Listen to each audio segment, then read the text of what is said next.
L'homme ne vivra pas de pain seulement, mais de toute parole qui sort de la bouche de Dieu. Voici votre moment de méditation quotidienne.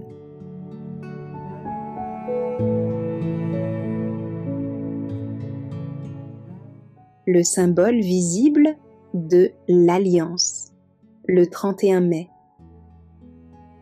Et Dieu dit, « C'est ici le signe de l'alliance que j'établis entre moi et vous, et tous les êtres vivants qui sont avec vous pour les générations à toujours. J'ai placé mon arc dans la nuée, et il servira de signe d'alliance entre moi et la terre. » Livre de la Genèse, chapitre 9, versets 12-13.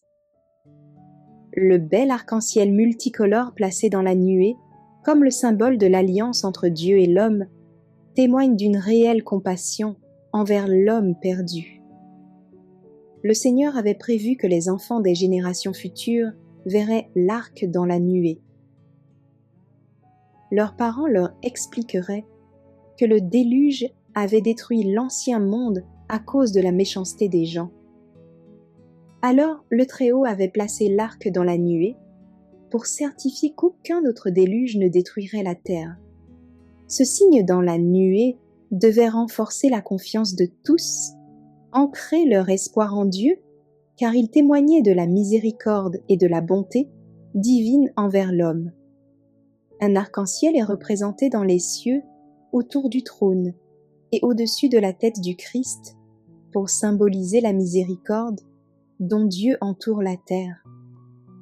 Quand la grande méchanceté de l'homme provoque la colère de Dieu, le Christ, intercesseur de l'homme, plaide pour lui et montre l'arc-en-ciel comme preuve de la grande bonté de Dieu pour l'homme perdu.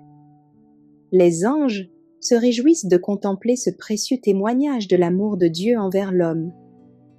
Le Rédempteur du monde le regarde aussi, car c'est grâce à son intervention que l'arc fut créé pour apparaître dans les cieux comme le symbole d'une alliance avec l'homme. Dieu lui-même regarde l'arc dans la nuée et se souvient de son alliance éternelle entre lui et l'homme. Tandis que nous contemplons le merveilleux phénomène, nous pouvons nous réjouir en Dieu, certains que lui-même, en contemplant le symbole de son alliance, se souvient de ses enfants terrestres. Les dangers qui les menacent, leurs peines et leurs épreuves ne lui sont pas cachés. Nous pouvons nous réjouir et espérer, car l'arc de l'alliance de Dieu est au-dessus de nous. Jamais Dieu n'oubliera ses enfants, objet de sa sollicitude.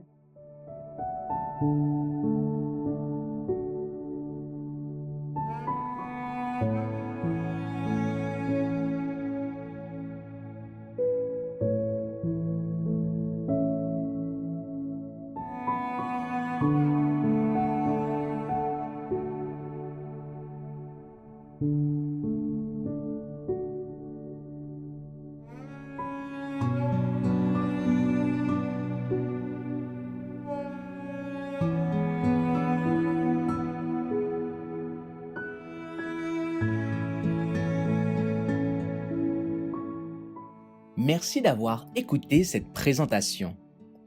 Assurez-vous de nous rejoindre demain pour votre moment de méditation quotidienne avec lereste.org.